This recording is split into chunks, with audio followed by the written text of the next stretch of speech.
Life is hectic, demanding, and doesn't stop. When honest with ourselves, we must confess we often don't know what the hell we're doing.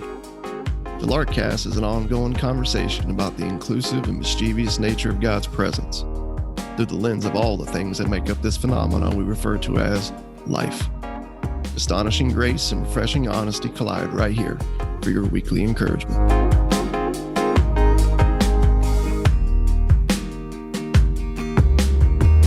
All right, here we go. 3, 2, 1. Welcome back. You are now rocking with the LARKCAST, the place where we're lining up shots of 200 proof grace. We're just lining them up, dude. Lay the shot glasses out. We're lining up shots of 200 proof grace. These are straight shots of cask strength, scandalous grace with no chaser. And your bartenders for today are Tony, that's me. Yep. And Russ. How you doing, Russ? I'm doing all right, man. I'm now that I've been sitting at this bar for a while, I'm doing even better. Clearly, we're talking about a proverbial bar, yeah, of God's grace. But I know that the restaurant industry and bartending is something that you've always wanted to do, and I think something you'd be good at. Yeah, man. If it was another life, man, I'd be a chef. I'd be that chef that comes out like once an hour and just makes some drinks for people just for the fun of it. Then I head back. The question I have is, if you were a bartender, would you be like a bartender at a real nice, like high-end place, like very, very professional, know all the drinks to a T, you have like the best practices? Or would you be the local hometown like fixture that like everybody would talk to, and you would, you know what I'm saying, just be like a key piece of wisdom in people's lives? Like which one do you think you'd be? If I had to choose, that one's kind of a no-brainer. It makes me think of one of my favorite places to eat in the world. People might laugh at this because the food, just to be clear, it's not like the style of food that I normally, seek out. But the meatball shop in Brooklyn is probably one of the favorite places I've ever eat at. Okay. And you get these like killer sort of like gourmet meatballs, man, with all these different concoctions, right, that they make these meatballs in. And you can get them in various styles of, like sandwiches. They're toasted. And they've got this killer bar, man, with fantastic drinks. But at the same time, it kind of has this almost like sawdust floor feel of like an old barbecue shack in an old gas station kind of. And there's really loud hip hop music playing from the 90s. And it's just a really fun place to be and meet people. So if I had my own spot. Have we transitioned to a conversation on heaven? Is this what's happening right now? I'm just laying out what the party's like, apparently. You said 90s hip hop and meatballs and cocktails. And I was like, I think this is heaven. Yeah, sounds like the Trinity being expressed. So, but what I'm getting at though is like the drinks are great ingredients, man, and they really know their craft. And same with the food, but the environment is fun and for everyone. That's what I would do. So like a great drinks, great food, but the environment would definitely be, come on in, man. Yeah. High rollers and low rollers, shady rollers and all. I think like your heart, you'd definitely be that like neighborhood bartender, dude. Really, you know what I'm saying? Know people enough to call them out and speak into their lives, but probably something a little bit more than just like, pouring Schlitz pints for the rest of your life. Yeah, I would definitely want to know the people, man, know their stories. That is why one of my favorite things to do, which is why I work out of a bar. That's my office. Right. And I love it. So you work out of a bar. We just likened the LARKCAST to a bar serving up shots. So if you're a regular here at this bar, howdy, welcome. Glad you're back. If you're new here, welcome. we have been journeying through the parables. It's our 19th one, episode 22 right now. And time flies. I remember episode 1 and just getting started. So 22 episodes in. That's good. But before I intro the parable and what we're going to be talking about today, I got a small little commercial for everyone, something that we've been working on behind the scenes for a while. And it is I can't wait to see this. It is the official 2021 to 2022 Lark You're Not Crazy tour. The Lark Road Show. Lark Tour, the Lark Road Show. I think I put Road Tour on the poster. Anyways, as you know, we've been connecting with people all over the states, all over the world, really. Not like in every country or whatever. We're not like this insane, like capital G global community, but like we got people that are listening in and love Lark, and people that we've been encouraging that live outside of the US. But as we've been connecting with people, if you know us, we don't just like sit behind computers and just crank out content and write blogs. Like we're not really searching after like fans, so to speak, as much as we want to just connect with other misfits like us, who have a story and a heart like us too, who are questioning everything around Jesus, but just can't walk away from Jesus in an age of deconstruction, and really have a heart for those that they love. So we are hitting the road this fall. And if you have a growing number of friends, whether 100 or a baker's dozen, I don't care. And you have just a number of people interested in coming around the ongoing conversation we've been having here at the LARKCAST since our inception, hit us up. We hope to meet and encourage more misfits like you, like us, the ones who are questioning the things they were once so sure of, and earnestly asking the question, what is God really like? And we like parties, big and small, nothing fancy or polished, just good food, good drinks, good news, and honest conversation around the scandalous grace of God and what church could be if we took our freedom seriously. So if you're wanting to know what is the You're Not Crazy Lark Tour, it is that. So for inquiries and booking, shoot us an email at howdy@larksite.com. Well done, dude. Well done.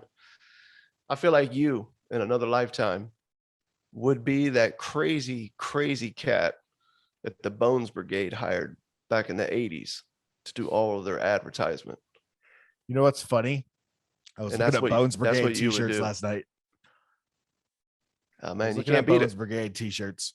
I was going to buy one for me and for you, but there's like all kinds of copyright issues with that brand, and oh yeah, for sure, all kinds of stuff. So the only thing you could find is like knockoff crappy Amazon t-shirts.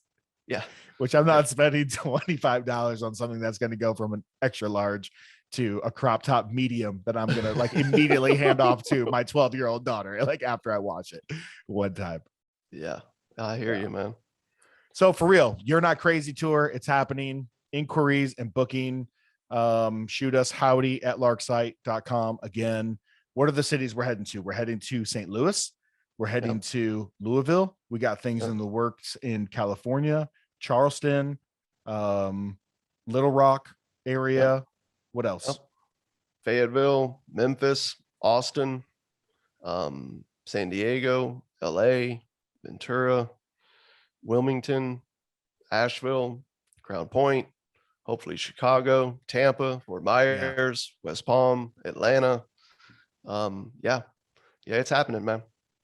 So if you're listening in, reach out. We'd love to come hang with you. It could be living room, backyard, local brewery, all the way to somebody who's like, hey man, I'm booking an auditorium. I got so many people who want to come around the conversation of what is Jesus really like? What did he really say? What did he really do?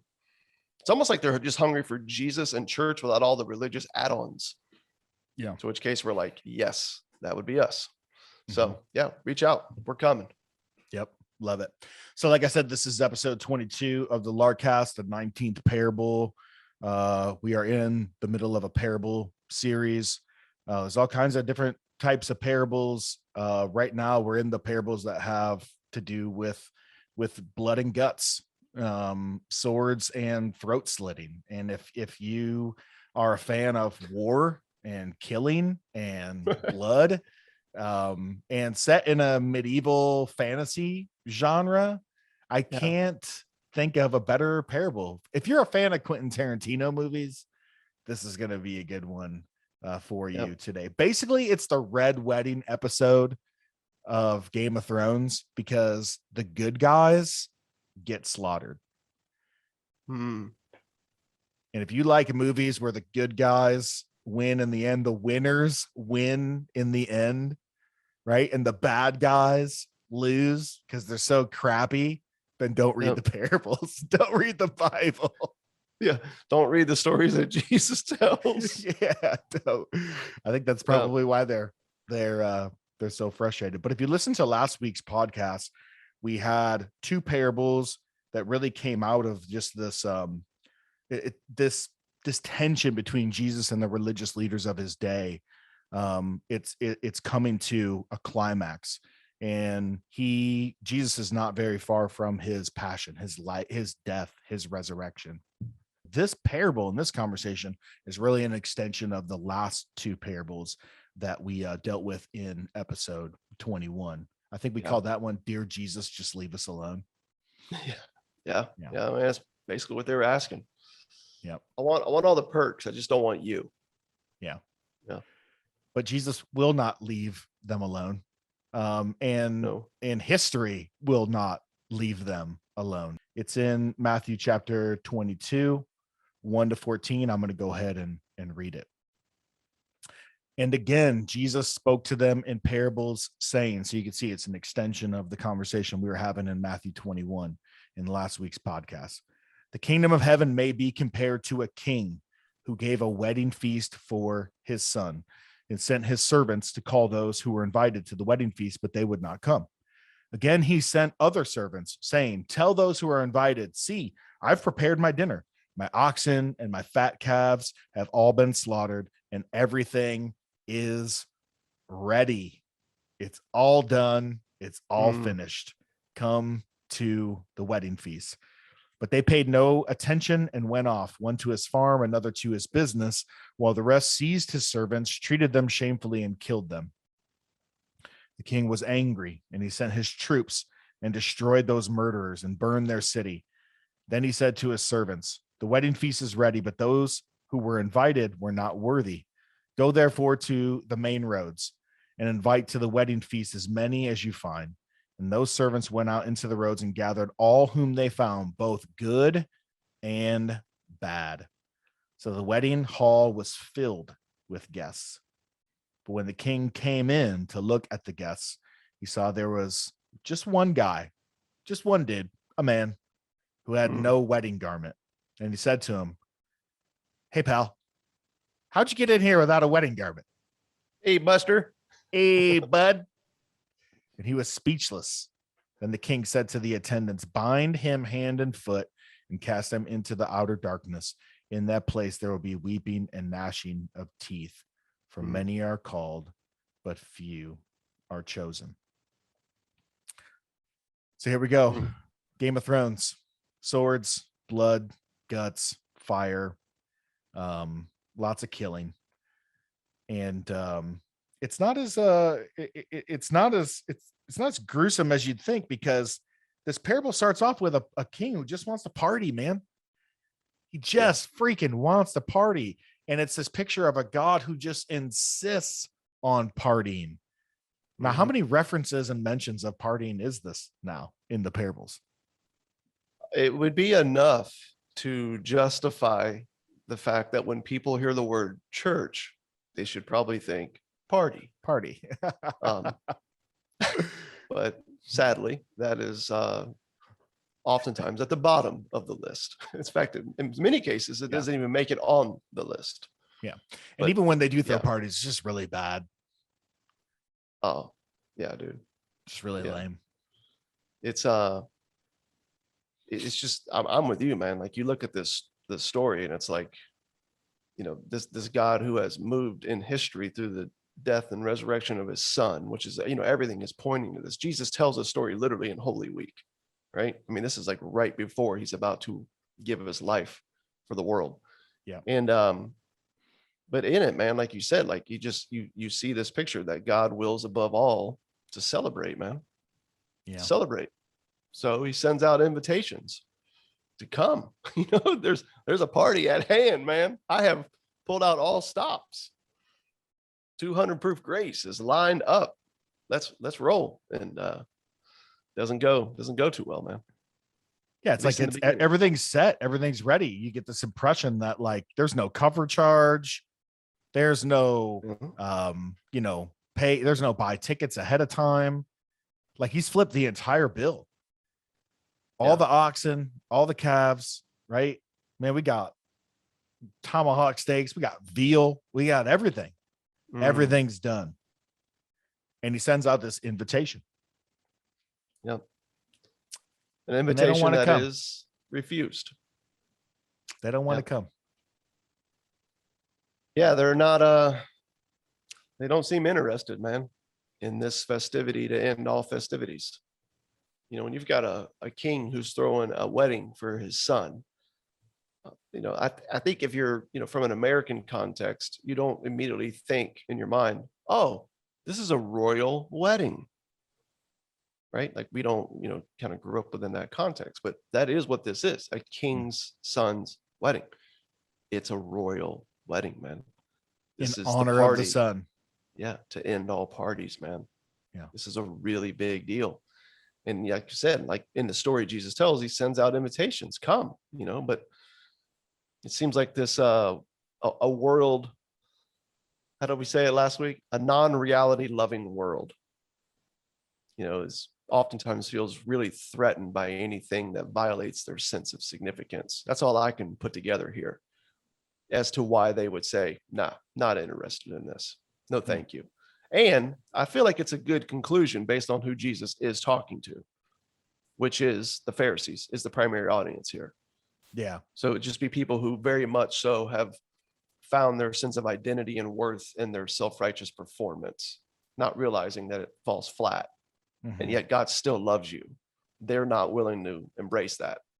They don't want grace, right? They want merit and they want reward. And I think that's all I can put together as to why they basically snub their nose at this invitation, to which case, as Jesus says, the king gets really angry. Actually uses that word. Right? Well, yeah, I mean, the king was angry. Yeah. Yeah. And it's not so much that you're, you see some are just kind of indifferent, right? Some are like, no, thanks. And they kind of just go off to their work. One guy, to his farm and another to his business, almost like, it's just an indifference. It's just a no thanks. Right. But then you see like some of the other ones, they're not only are they saying no, like you can't just come up with like some, excuse, like my daughter's got a volleyball game or, basketball tournament out of town, or, oh, my, grandfather and grandmother's 50th wedding anniversary is that weekend. They're straight up like killing these servants. Yeah. Murdering them. Yep. They killed the mailman. Yes. Yeah. Yeah. They don't say like, yeah, man, somehow missed that invitation. I heard that you texted it out, but like, man, just got lost in my text messages. I went back and looked, but I didn't find it. And as someone who throws parties regularly, I'll just say I love that. Like he keeps asking, he keeps sending the servants. Cause like usually when I send a text out, whether it be like we're gathering at my house for like the Bears game, like food and football, or it's like, just a Saturday thing, I prepare a text message, I send it out, I blast it to everybody. And you get the generic thing, like, it's not very personalized, but I'm just blasting it out to everybody. And then I'm like usually following up. Right. So I like keep inviting. I'm inviting, but you keep inviting. And you see, this is what God is doing. He doesn't just invite once and then pout if it's an immediate no. He's incessant in his invitation. Yeah. Yeah, and even like some of the more like benign indifference to the invitation. Though, yeah, I'm busy at work. You know what I mean? I don't really care. I think ultimately it's not that he's bothered because they enjoy their work, right?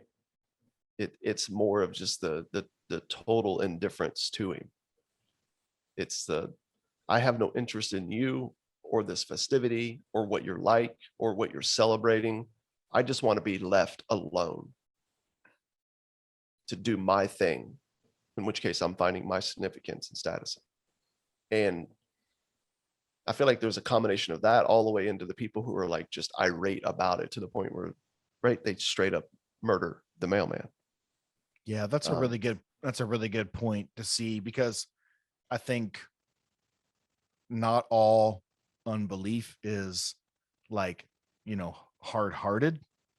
A lot of it is, but a lot of it is just, yeah, that, like what you said, the unreality, the myth of, yeah, I'm just gonna like live my life independent over here and do my own thing. I don't want to be bothered by any of this Jesus talk. Yep. Yeah, it's almost like in the garden where you see this fear of missing out. And so they buy this lie of independence and eat of the fruit, sort of go the opposite direction of what God has declared.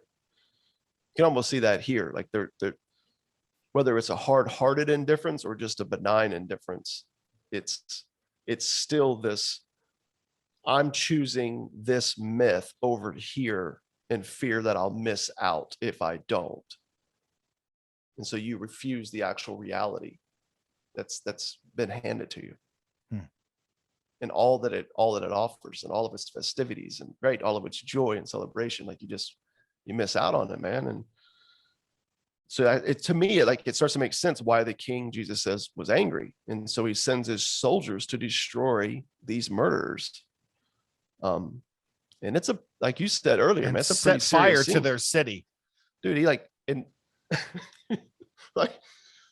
something that might be helpful, I think, for everyone listening. And the only reason why I say this, because I personally found this really helpful in studying this parable. You have to remember that when a king throws a wedding for his son, it's a royal wedding. And so it's really a certain clientele that's invited to the royal wedding. So when he's setting fire to the city, man, we're talking about burning mansions and Lamborghinis to the ground. Mm-hmm. This isn't like working through the slums and just wiping out cardboard boxes. Right. Like this is very much a crowd that for whatever reason was qualified, worthy of this invitation to be a part of this thing. Yeah, if anyone should be in, it should be them based on all the externals. Yes. The resumes, the titles, who they're friends with, the places they're allowed to go, the places they occupy. Yeah. The credentials. They got it all, man. And they, like, in a sense, they have the right to be at a royal wedding. They had all the status and all the style needed to make this shindig, man, really pop. Okay. They had what was needed to make it look good.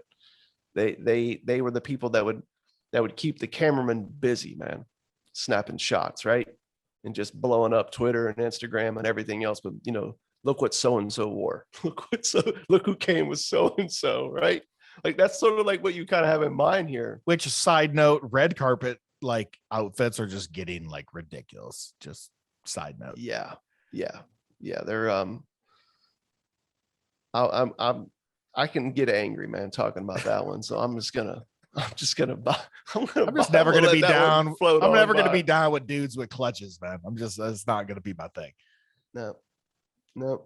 I literally feel like my grandpa at times, because I'm looking at this going, what the hell? But yeah, I would agree, man. So they had it all. They had everything they needed to be there. They just lacked the one quality that they did need: faith, acceptance. To accept the invitation by faith, knowing that it's good and amen, and it's definitely more, it's worth more than anything else that I'm saying no to, right? For let me join in. And so from there, right, what does the king do? He's like, all right, I'll find some other people to come to this thing, man. We move away from the A list, away from the B list, away from the C list. We're getting into the D list and the no list as this thing moves on. But before I get to that point, I think I just want to sit on the thing that I think I really just want to make this point, man. I think I know where you're going. The thing that is causing all this ruckus, is a king in his own mind, in his own desire, happiness, and joy, in honor of his son, and what the son, who he is, and what he's accomplished. And in redemptive history, we know his life, his death, and his resurrection.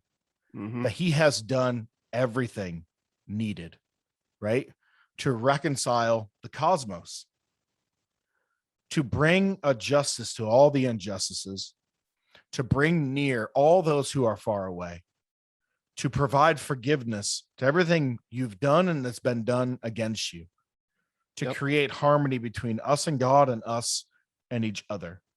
That is not a reconciliation that we taste in its fullest sense yet, but it's unfolding. Just as much as Jesus can call it a party just before he goes to the cross, and just before he rises and ascends.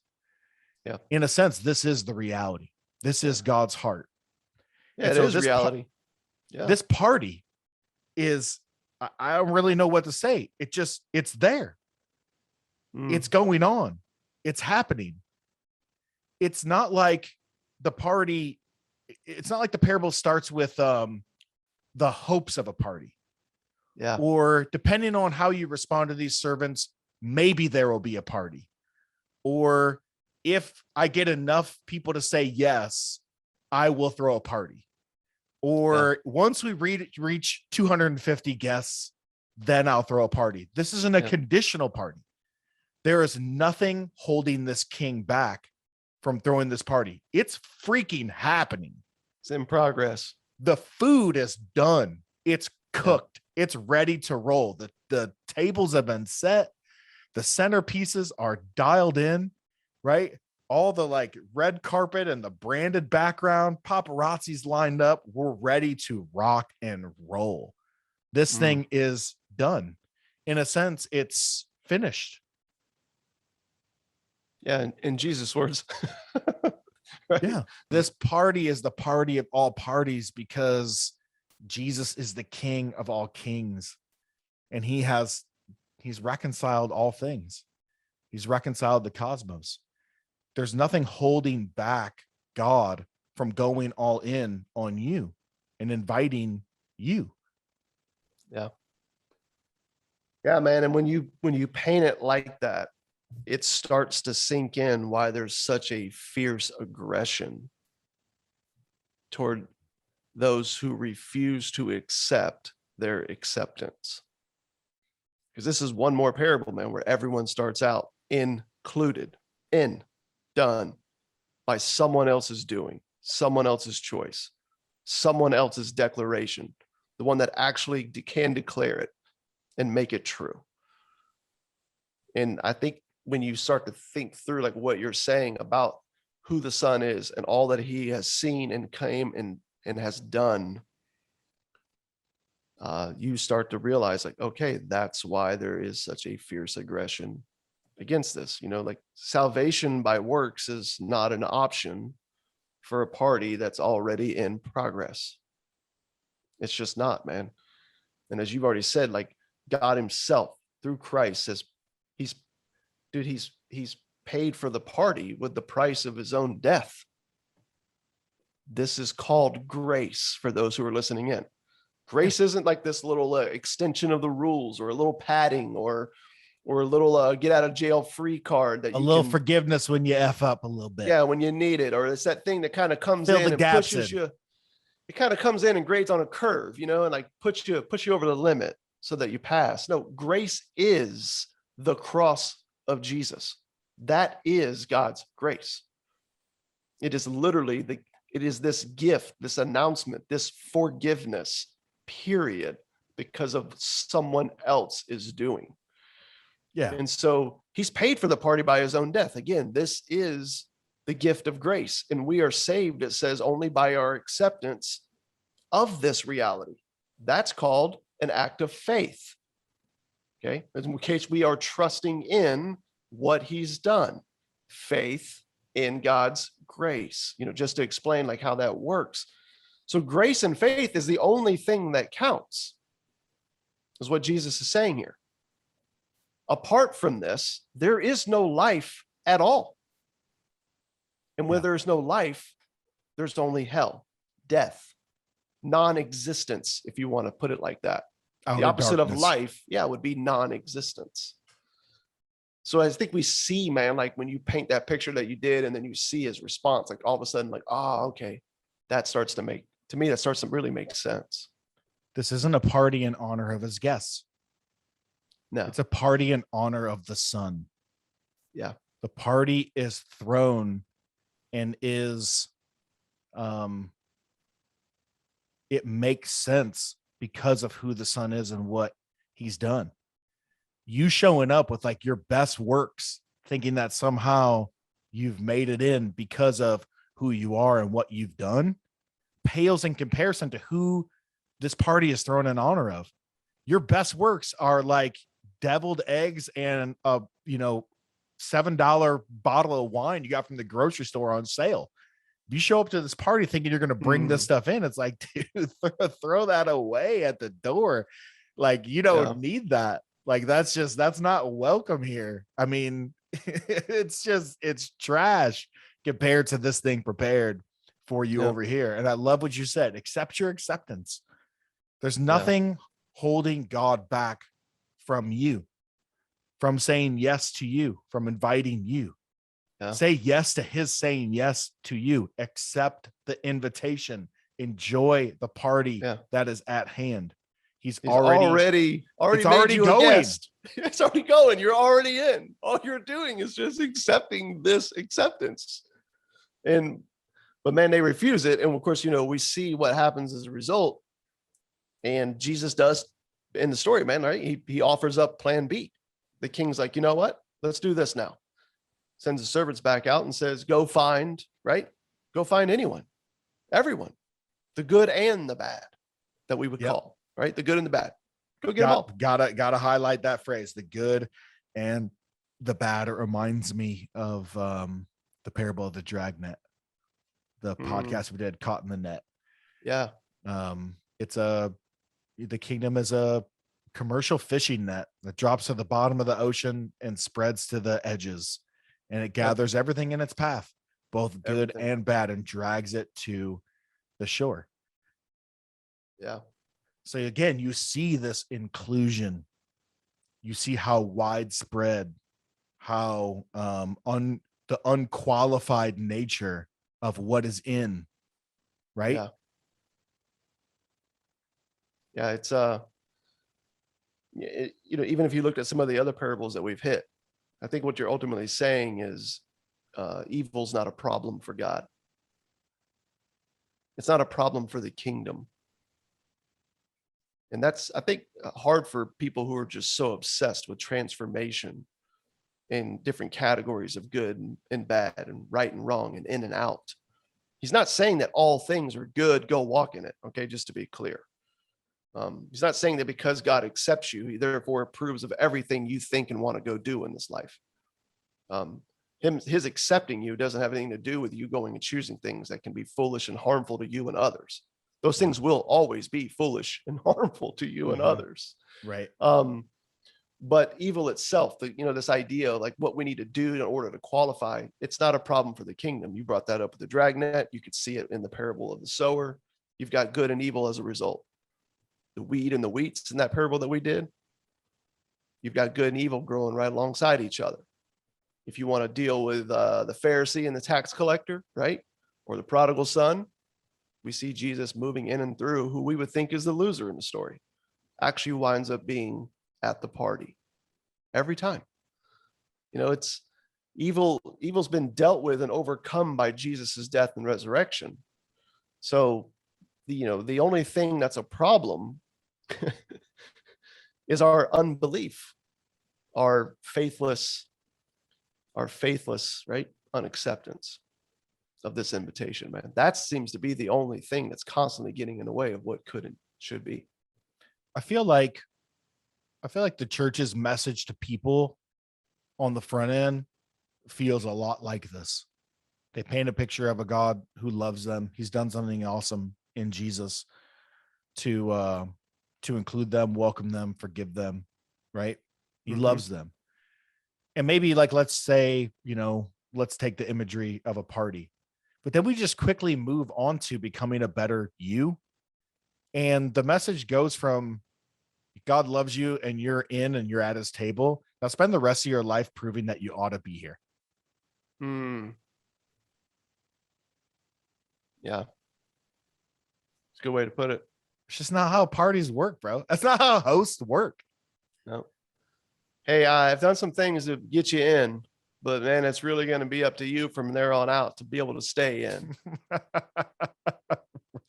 Right. And then we do this whole thing where we're like, yeah, man, but that's why we have the Spirit. It's like it's the helper. And I'm like, well, you might want to go do a little study on that word helper there.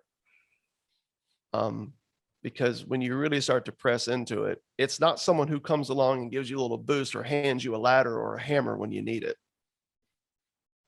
According to what we actually see in the word helper there and what the Spirit does is he brings about a work and a transformation in us, but he does it without us and in spite of us. I think that's a huge gift of God to us as a people, man. Yeah. Yeah. When you see in Galatians, the fruit of the Spirit, first of all, it's not the fruits of the Spirit. When it's like people who call the book of Revelation, the book of Revelations. It's like, no, it's just one revealing. We're revealing one person. His name's Jesus. It's just it's a singular revelation. Yeah. But it's the I called it Revelations for years. Of course you did, because you're Southern. Yep. No, people in the Midwest do that too. But anyways, it's the fruit of God deciding to come and dwell with you and in you. Yeah. Him deciding to make his way down to you and unite himself to you. It's the fruit of the Spirit making his home in you and among you. Yeah. Just because he loves you. He's crazy about you.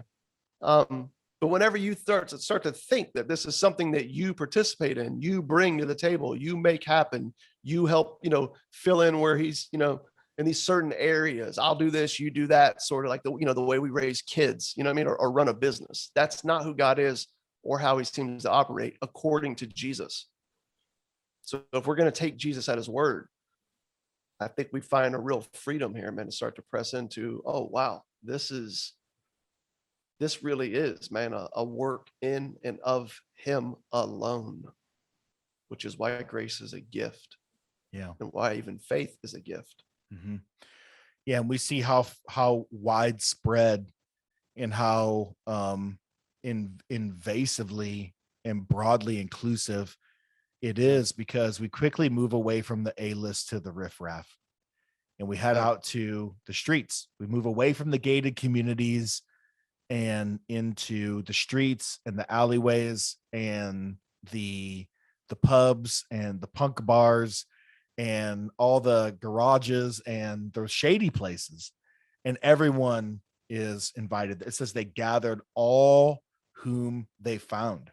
Just if they could find you, they gathered you. You know what I'm saying? Like, what's the criteria? Just if they can find you. Yep. Both good and bad. And yeah, man. I'm found. If I'm found, I'm in. It's just good news, dude, because It didn't say I find. It says I'm found. Yeah. Sorry. This just means like, no, you're good. It's just good. It just means I get to get in, bro. Yeah. Because I've never had a stellar resume. Even all the years I've really tried. All the years of being a professional pastor and needing to be Bible answer man and the guy that had the best prayer life, all the answers, all the wisdom for struggling married couples. Kids going in from high school into college, and I'd have all the best wisdom, all the best answers, the best spiritual resume. I never really had it. I never really was that guy, as much as I acted like I was, at times.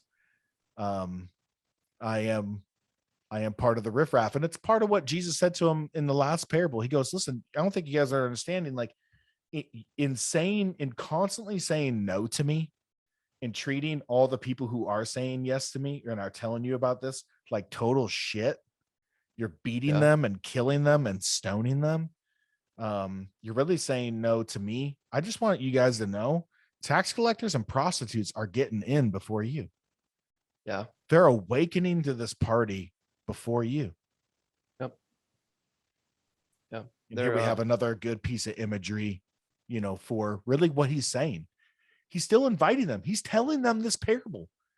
Mm-hmm. It's as if this king who's sending out these invitations, and he tells of what's eventually going to happen when you keep saying no.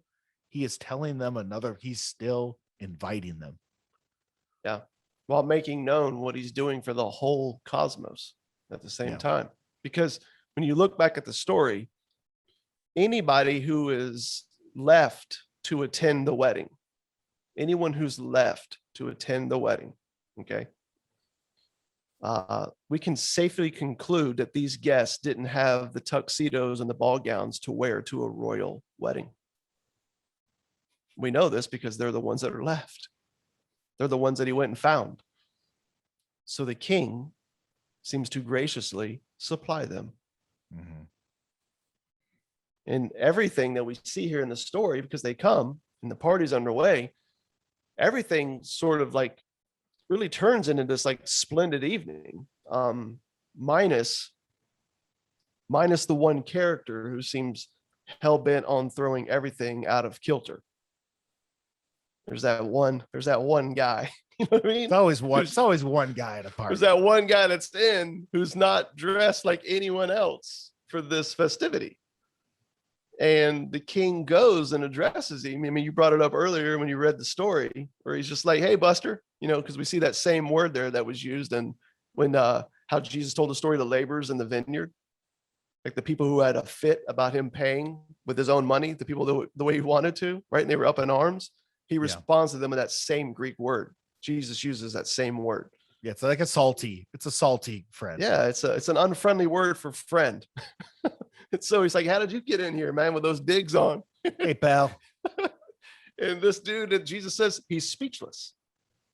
He's speechless. And I think that's important, man, like to just stop and go, okay, first crowd, everyone's in by the king's doing. They refuse it. Okay. And in their unacceptance of their acceptance, right? He's angry and comes down on them.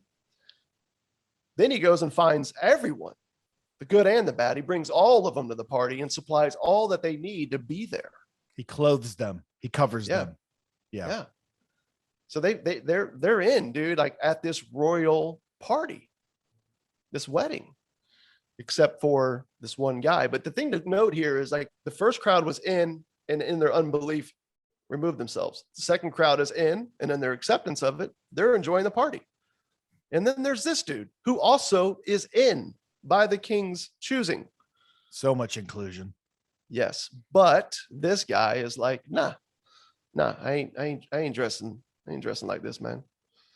And of course, as we see in the story, like he seems to be speechless because there's no good reason for not trusting this sweet deal, man.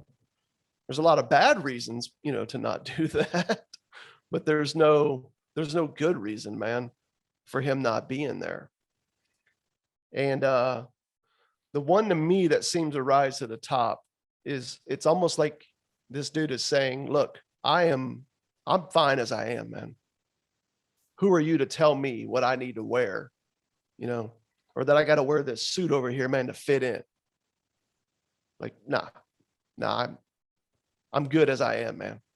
Period. Yeah, it's that same independence, that insistence on control to the core. And I think, the whole covering and clothing is important. It's good biblical imagery because that points to It's like the prodigal when he comes home to the party. The king puts a robe on him. Stole, is the word there. He covers him. He restores him to his family status.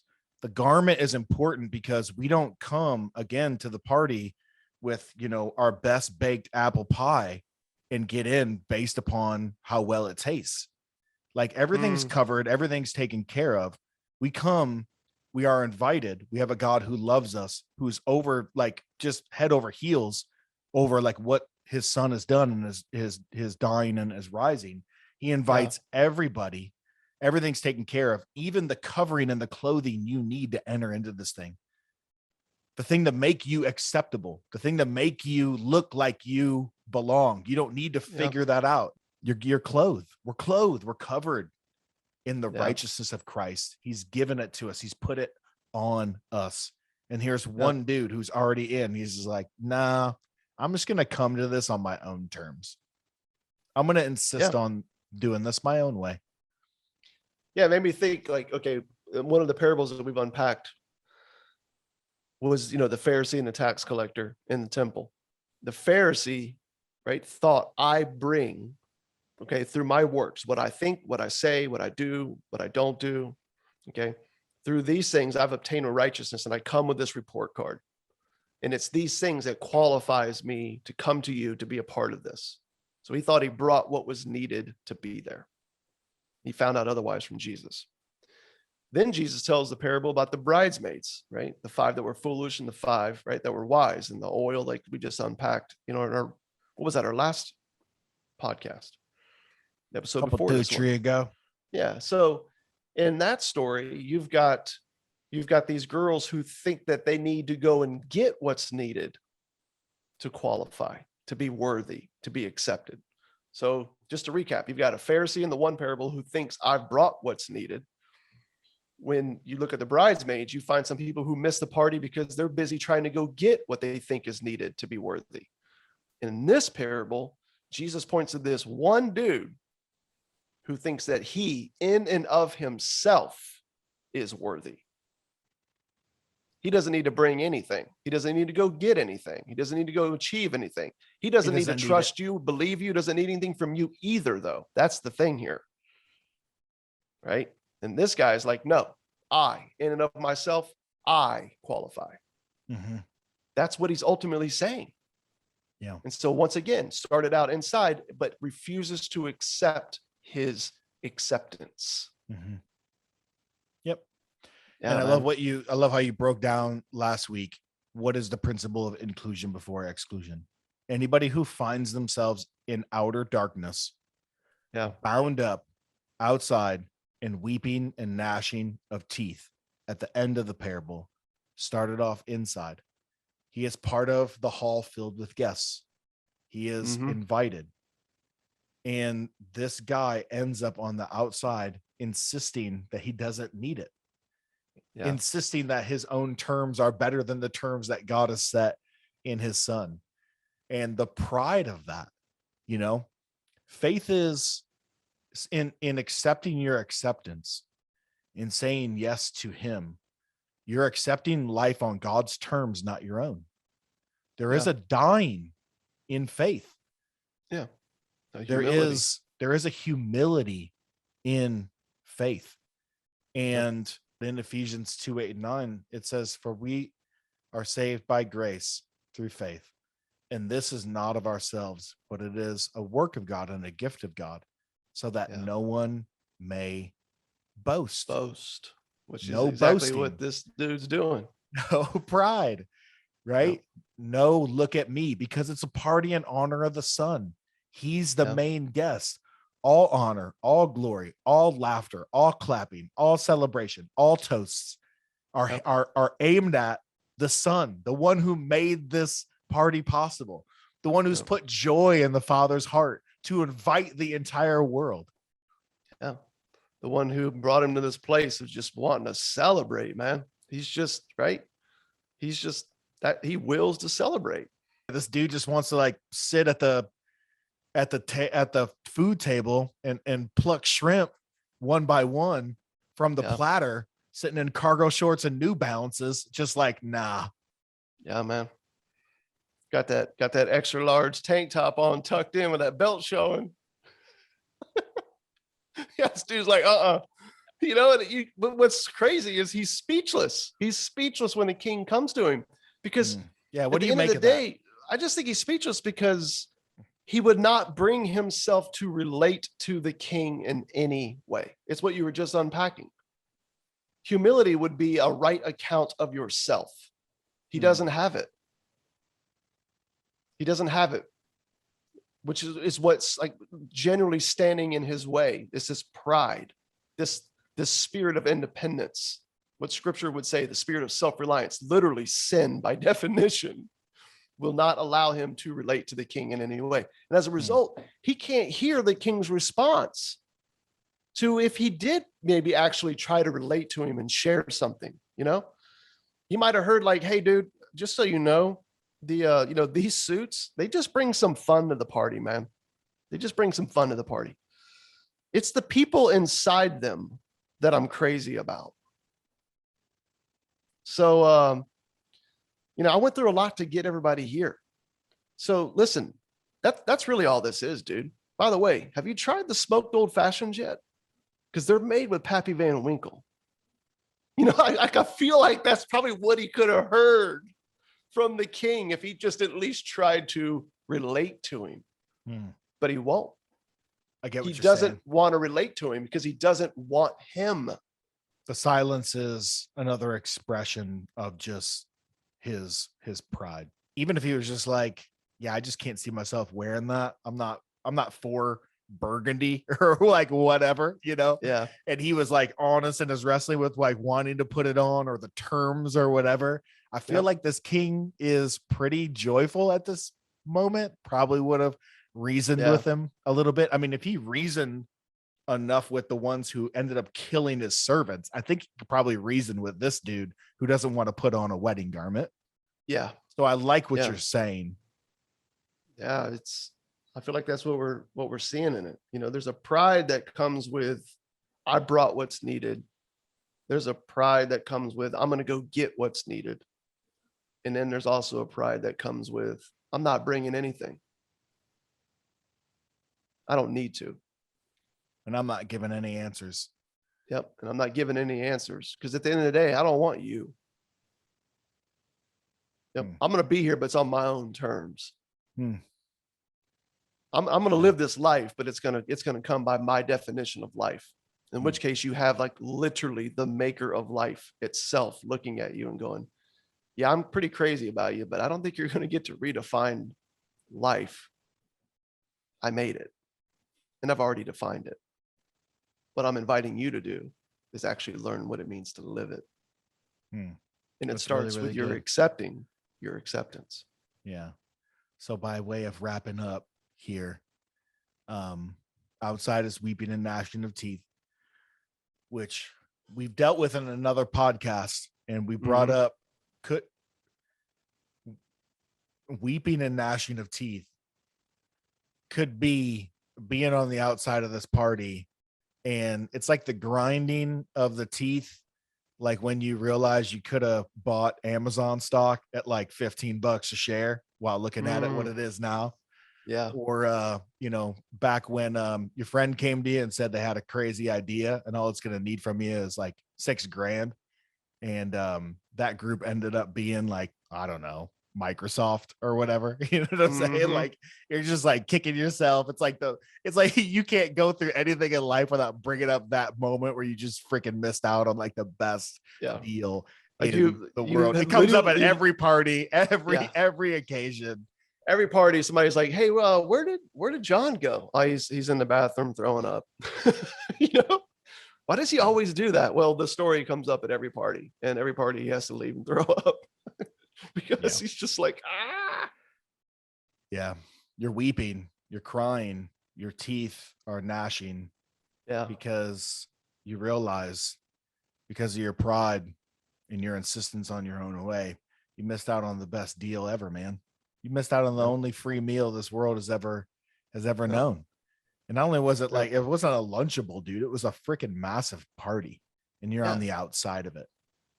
Yeah, you went to the way Capon described it, you went to a car lot, man, to try to get a sweet ride, man, with a few $100 in your pocket. And the manager of this place, they call him the Son, JC, walked you around back and just tossed you some keys. JC Motors. Porsche. JC used motor. Tossed you some keys to a brand new Porsche and said, hey, man, for whatever reason, the owner's just crazy about you. Here, it's yours, free. But instead of enjoying it and just sinking down into that leather, man, and taking it for a spin, you opt to walk around the car, kick the tires, push up and down on the trunk, see if the shocks are in good shape. Tread on these tires seems a little low. Yeah. You start going inside. This thing been in a flood? You got the Carfax on this? Start working some deals for a better warranty. Like that's literally what we're doing. Like that's like the silly foolishness of hell is it's just so needless in light of who he is and what he's like and what he's done. It's just, damn it, it is pointless. Yeah. So you start to see why he just gets so upset, man. And looking at this. There's something I want to say. I don't necessarily know how to say it, but it's like, we think judgment and hell just comes so easy with God. Like that's the thing that like, he can just like, bam, like he's just ready to just like zap you. And saving's like, maybe a few, maybe a few. It's real hard.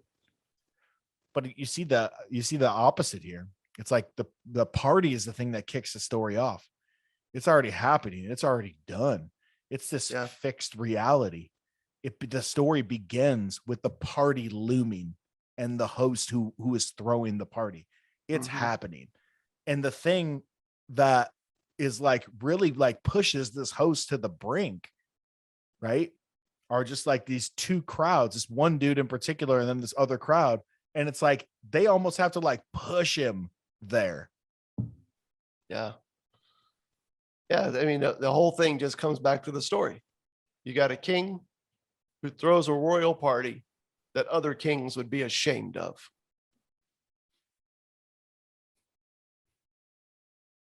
One that he's made available to everyone.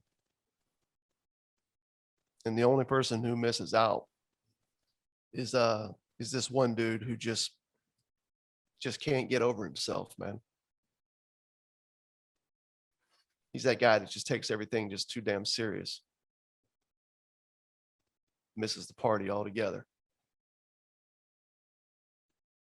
In light of that, the Lark crew begs you, pleads with you, accept your acceptance.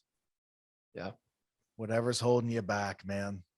Whatever you think you got in your hand, whatever you think is making you a worthy guest, is nothing more than just some spoiled old deviled eggs and a cheap bottle of wine you got on sale at the grocery store. Yep. It's better left outside the party, right? You might as well leave. You might as well leave your good deeds, your good name, your good record, and your good resume outside the party. Because if you insist on holding on to them, it's going to be you that's going to be on the outside. Because only the ones who have nothing in and of themselves, and they come to the end of their virtuous ropes and say yes to the King and to his Son and the work that he's done. That's how you end up enjoying the fruit of it is finished. That is it, man. When you encounter the Lark of unconditional grace, you will find a life of uninhibited freedom. But it's the former, man, that brings the latter. And amen for it. Amen for him. Amen for this party that's in progress. So to that, I say, cheers.